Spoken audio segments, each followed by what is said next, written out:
Hi everybody, in this video we're going to kind of double down. We're going to look at how to, or look back over how to boost a post on your Facebook business page, and also how to add a call to action button to that boosted post. So remember, the difference between an action button and a call to action button is really one of context. Both of them do pretty much the same thing. They allow your followers to quickly perform some kind of an action, like send you a message or visit a website, an external website, or call you on the phone or on WhatsApp. But it's more about context. The action buttons are seen at the top of your Facebook business page. They're always there at the top. Whereas a call to action button is seen in the bottom right hand corner of any post that you boost on Facebook, or an ad as well. And remember that a boosted post is really, essentially it's an ad. It's something that you set a budget for. And Facebook will then automatically create the ad for it, as opposed to you sitting down and designing the ad yourself. So that's what a boosted post is. So in the previous video, we looked at how to add an action button. In this video, we're going to look at how to boost a post and also how to add a call to action button to that post. So the first thing we're going to do is create a post. We need to be able to have a post before we can boost it. I could boost one of these down here, but I'll just create a new post by clicking on the What's on Your Mind box, and I'll say that I am currently offering 20% off computer tutorials. If you'd like to get more from your computer, give me a call. So that's it. That's the only text I want in the post. I am going to add an image to it because, remember, I think it's always a good idea, and everybody will tell you this, to add an image to your post. And especially if you're boosting the post, it's definitely a good idea to add an image to it. People are just more likely to read the text if there's an image accompanying it. So I'm going to click on the photo video button here, and I'm also going to click on the plus sign here. This is just for educational purposes only anyway. You can see that there's some watermarks in this, but it doesn't matter. So that's all I need to do in this section. I'm going to click on next, and this is a preview of the post. I'm going to leave the visibility set to public, and I'm going to enable this toggle here by clicking on the switch to enable the boost post. Then I'm going to click on post, and it's given me the option to add a button here. I'm going to say not now. I'm going to add it from within the boost post settings screen. So I'll click on not now, and after a few seconds the boost post screen will appear where I can configure all of my settings. Now you'll find all of this in the notes that I sent out to you last week. I'll just quickly run through these again. Here's a preview. It's always a good idea to have a look at the preview on the right hand side. This will show you what people will actually see, how the boosted post or ad, because don't forget that's what a boosted post essentially is. It's an ad that you're paying for, or a post that you're paying to promote. This is how it will look on other people's screens. So the top section here is a goal. You can specify a goal yourself. There's an automatic goal applied to this. Facebook will do that using an AI tool, and it's kind of a best guess by Facebook.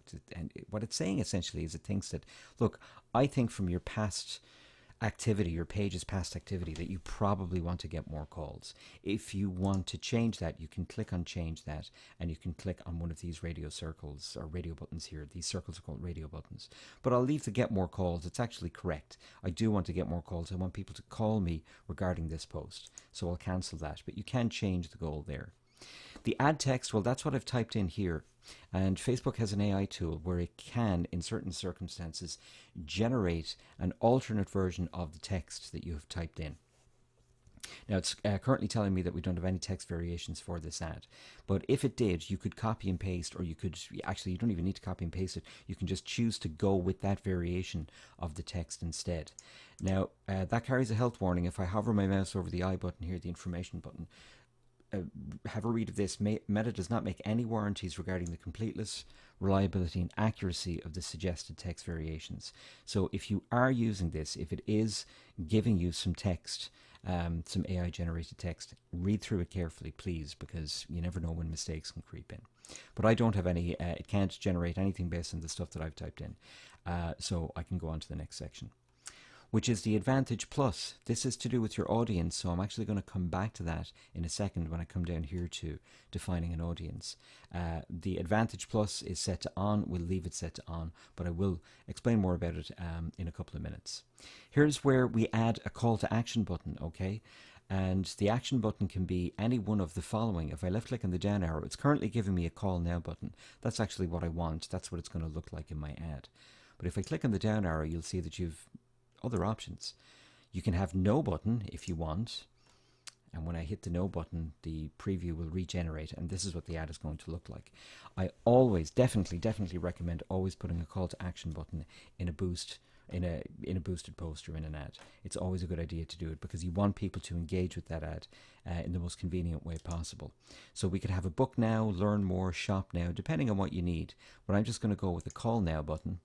And it's going to use a number that I've put in before. It's going to remember that number and it's going to enter that number. If it didn't, you could very easily select it or define the number down here by typing it in and by selecting the correct area code. Now the Irish area code is already in, so all you would have to do is type your phone number here. And then the preview will regenerate, and this is a nice little option. It tells people exactly the number that they're going to be dialing. So somebody knows if they're phoning a landline or if they're phoning a mobile number, which it is in this case. This is just a made up number. So that's how you add a call to action button, and that's what the call to action button looks like in the bottom right hand corner of this boosted post or this ad. Next section down is the special ad category. This is really only for businesses or individuals who are posting about very particular things, financial products and services, social issues. When it's election time or if there's a referendum on, things like that, they will have to select the special ad category, and then you would have to pick the category from here. You can see that there's social issues, elections or politics, housing, employment and financial products and services. We don't need to worry about that. However, I think the majority of you don't need to worry about that, but just in case you're wondering what it is, that's what it's there for, but I can leave it turned off. Now here's where we specify our audience. By default, Facebook is going to show this to an audience that it thinks I'm probably going to want to show the boosted poster ad to. I'm just going to call it an ad from now on because that's what it is. And the audience it's chosen is based in Ireland, minimum age 18, and the Advantage Plus setting, as you can see up here, was on, and it's on down here as well. You don't need to change this, but if you wanted to, you can click on this edit button here, and you can be a little bit more specific with regards to your audience. So for example, gender is chosen at the moment all, so both genders, men and women. But if I wanted only one of the genders to see it, if the product or service or the post was specifically targeting men, like a product only for men or a service only for men, I would choose men. And if it was only for women, obviously I would choose women. But I want both sexes to see it, so I'm going to select all. Also, I could fine-tune the age here by clicking and dragging. So the minimum age is currently 18. The maximum age is 65 plus. So I can click and drag this like this, up and down like this. And that narrows your age group. It also narrows the audience, but of course you've got a better chance then of that very specific target audience seeing it. But I'm just going to leave it open, okay, for everybody from 18 to 65 and over. I could also add in another location here. Now this is something I'm going to do. I'm going to left click once here and I'm going to select, you can type it in or you can click on the map. I'm actually going to type in where it says type to add more locations. I'm going to type in United Kingdom because I'm going to pretend that these tutorials are something that I can do online. I can offer them online. So now I've added the United Kingdom as well. If you wanted to, although to be honest, this is really just for businesses that are, have a very, very far reach, perhaps big advertising budgets and have thousands of followers and who are well established, you can click on the browse button. It's not specifically for those kinds of businesses, but you very often won't find people doing this at the beginning. But you can have much more detailed targeting by clicking on the browse button, and this will allow you to really, really fine-tune. You can get very granular and fine-tuned here.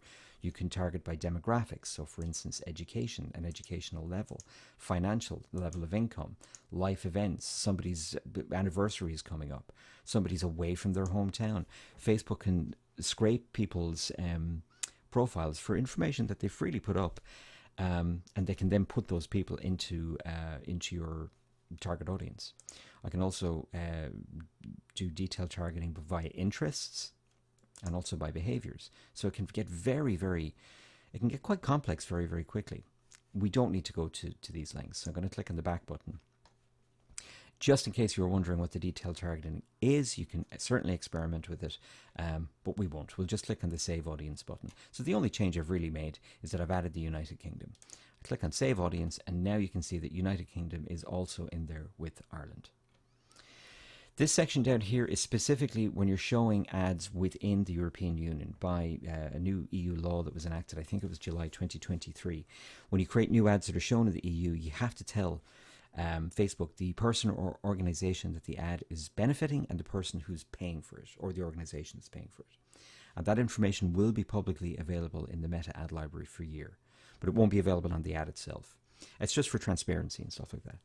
So you type in your name, your own name. Who's the ad benefiting? It's probably going to be you. And who's paying for the ad? Well, again, it's probably going to be you. And if it depends on the name on the credit card or the debit card, you would put in the name there on that, or the ad benefiting, you could put in your own name or the name of your business.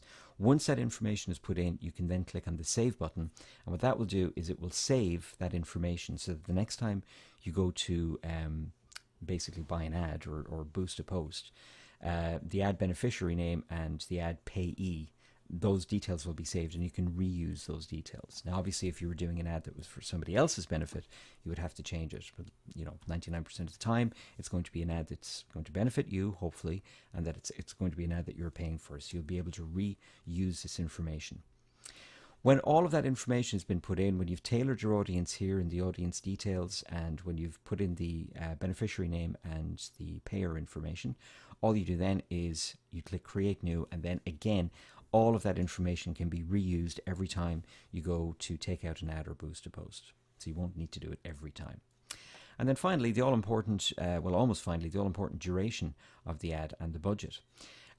If I click on the minus sign here and go down below 4 days, you can see that they flag this. They say, hang on, ads that run for at least 4 days tend to get better results. Now, you can, if you want, you can go down right down to 1 day. But I recommend doing at least 4 days and somewhere in between 5 and 7. So I'm going to set it to 5 days. You could also set an end date here by clicking on the calendar and setting the end date here. And then obviously that will calculate the number of days that the ad is going to run for based on whatever day today is. So today is the 23rd of March. So it's obviously going to run for 5 days. The end date is going to be the 28th. Then we set our all important budget. Now, I have to stress, you will only spend on this what the budget that you set. So it's currently recommending that I spend €63, which is a bit steep, so I'm going to drag it down. Not that I'm going to be paying for this anyway, but I'm going to drag it down to €30. And we'll see, again, keep an eye on the right-hand side on the estimated daily results pane.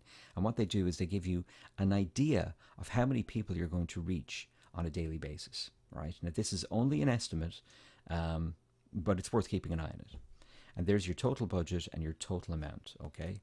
So if I drag that down, the budget down, you can see that the estimated daily reach goes down right here. And if I drag the budget up, you can see that it goes up.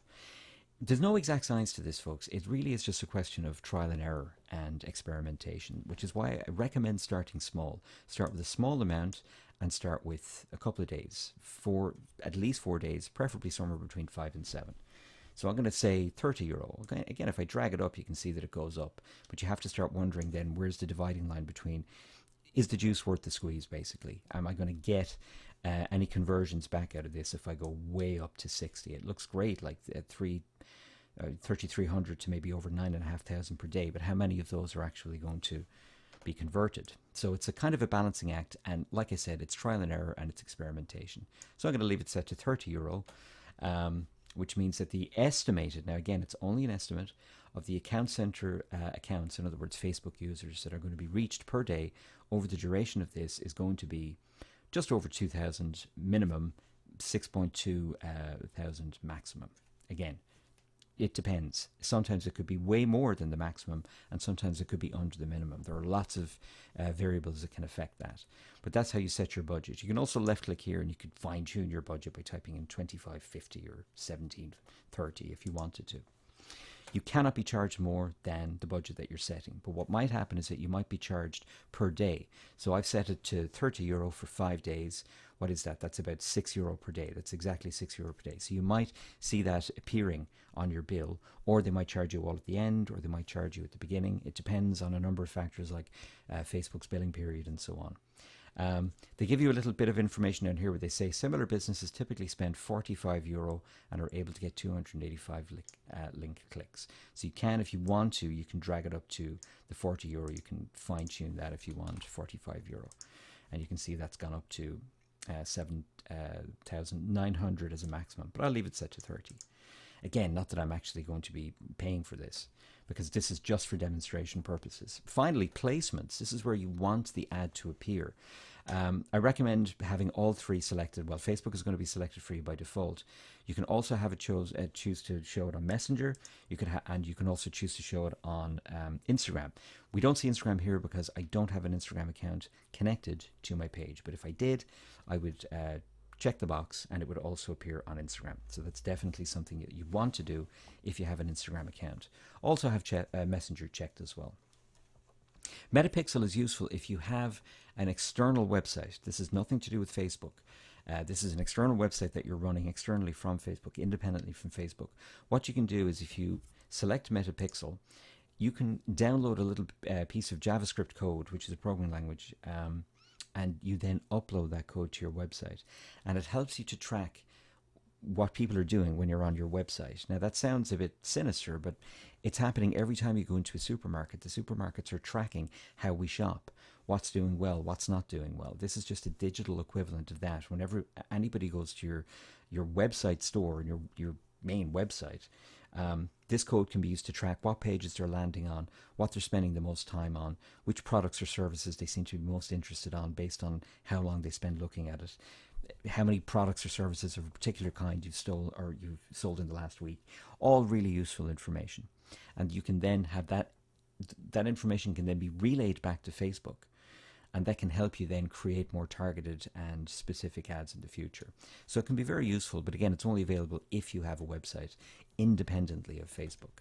That's why it's off by default, so I leave it set off. And then after that, you just add a payment method. Okay, you can pay by debit card, or credit card. You can pay by PayPal, and then that's it. You pay it, and the ad goes live. And then hopefully you start to get engagement from it and you start to get conversions. So I hope all of that was useful. That hopefully will support the printed notes that I gave you on this last week. So we looked in this video at how to boost a post, in other words, how to create an ad, and also how to add a call to action button, which I always recommend that you add a call to action button to every ad or boost a post that you put out.